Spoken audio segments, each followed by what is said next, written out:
자, 지금부터 거제의 아름다운 해변, 학동 몽돌해변에 얽힌 신비하고도 슬픈 이야기를 들려드릴게요. 하늘을 날던 학과 그들의 사랑이 어떻게 몽돌이 되었는지 가슴 아픈 전설은 여러분의 마음을 울릴 것입니다.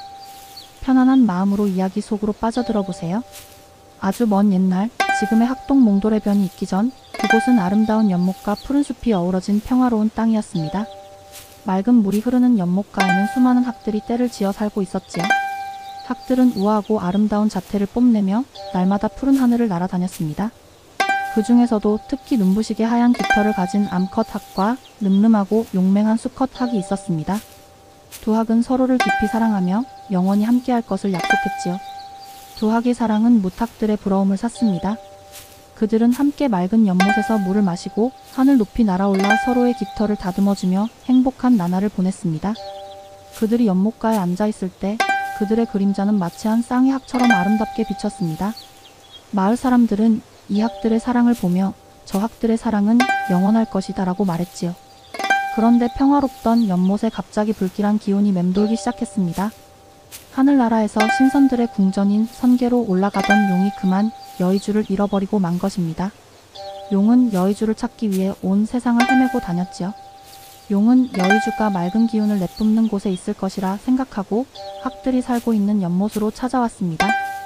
용이 연못에 다다르자 연못의 물은 탁해지고 숲의 기운은 불길하게 변하기 시작했습니다. 학들은 용의 등장에 두려움에 떨었지만 용은 학들에게 아무런 해를 가하지 않았습니다. 용은 학들에게 말했습니다. 내가 잃어버린 여의주를 찾기 전에는 이 연못을 떠나지 않을 것이다. 용은 여의주를 찾기 위해 연못의 물을 모두 마셔버렸습니다. 연못의 물이 모두 사라지자 학들은 살아갈 터전을 잃었습니다. 학들은 용에게 물을 돌려달라고 애원했지만 용은 여의주를 찾지 못해 분노에 가득 차 있었습니다.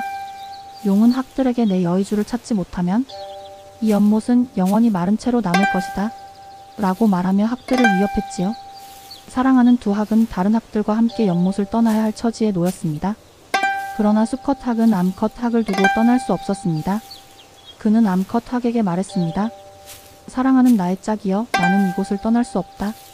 나는 용에게서 연못을 되찾고 너와 함께 이곳에서 영원히 살고 싶다. 수컷 학은 용에게 홀로 맞섰습니다.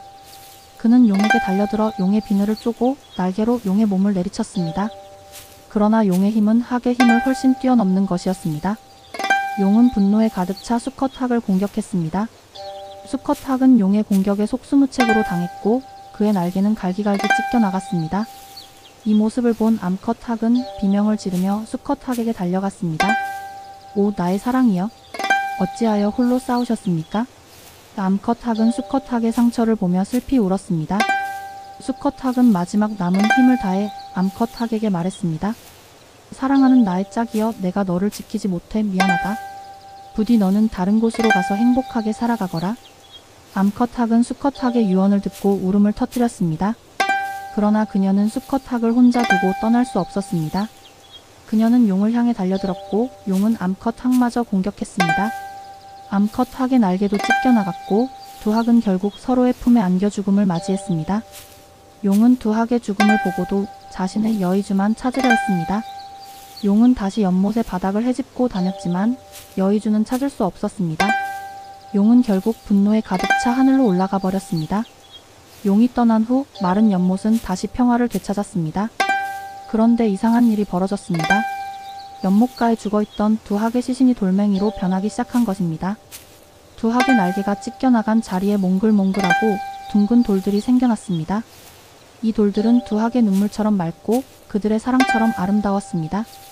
마을 사람들은 두 학의 죽음을 슬퍼하며 그들이 변한 돌멩이들을 소중히 여겼습니다.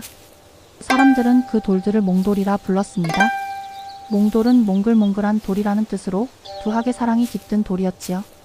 마을 사람들은 몽돌을 만지며 두 학의 슬픈 사랑을 기억했습니다. 시간이 흘러 마른 연못은 다시 물이 차기 시작했습니다. 연못은 바다와 이어졌고 파도가 몽돌들을 해변으로 밀어냈습니다. 해변은 온통 몽돌로 가득 차 파도가 칠 때마다 자르르르 하는 신비로운 소리를 냈습니다. 사람들은 이 소리가 마치 두 학의 슬픈 울음소리 같다고 말했습니다. 마을 사람들은 두 학의 사랑을 기리기 위해 이 해변을 학동 몽돌해변이라 불렀습니다. 학동은 학들이 살던 마을이라는 뜻으로 두 학의 사랑이 영원히 이어지기를 바라는 마음에서 붙여진 이름이었지요. 사람들은 몽돌해변을 보며 두학의 사랑을 기억했고 몽돌이 들려주는 아름다운 소리에 귀 기울였습니다. 오늘날에도 학동 몽돌해변을 찾는 사람들은 몽돌 소리를 들으며 두학의 전설을 떠올립니다. 몽돌이 들려주는 소리는 단순한 돌멩이의 소리가 아니라 사랑을 위해 희생한 두학의 영혼이 들려주는 아름다운 노래인 것입니다. 학동 몽돌해변 전설은 오늘날 우리에게 다음과 같은 깊은 교훈을 남겨줍니다. 첫째, 진정한 사랑은 어떤 시련과 역경도 이겨낼 수 있다는 것입니다. 두학은 용의 위협에도 굴하지 않고 서로를 지키기 위해 목숨을 바쳤습니다. 그들의 사랑은 죽음을 넘어 영원한 몽돌로 남았습니다. 둘째, 자연의 순수함을 해치려는 탐욕은 결국 비극을 초래한다는 것입니다. 용은 자신의 욕심 때문에 학들의 터전을 파괴했고 이는 결국 두학의 죽음과 자신의 실패를 가져왔습니다. 마지막으로 이 이야기는 자연의 모든 것이 의미를 가지고 있다는 것을 일깨워줍니다. 학동 몽돌해변의 아름다움은 단순한 자연 경관이 아니라 사랑과 희생의 숭고한 정신이 담겨있는 살아있는 전설인 것입니다. 오늘날에도 우리는 학동 몽돌해변을 거닐며 파도 소리에 실린 두학의 사랑 이야기를 듣습니다. 학동 몽돌해변은 단순한 해변을 넘어 영원한 사랑과 희생의 상징으로 우리 마음속에 남아있을 것입니다. 다음에도 더 흥미로운 이야기로 여러분을 찾아뵙겠습니다.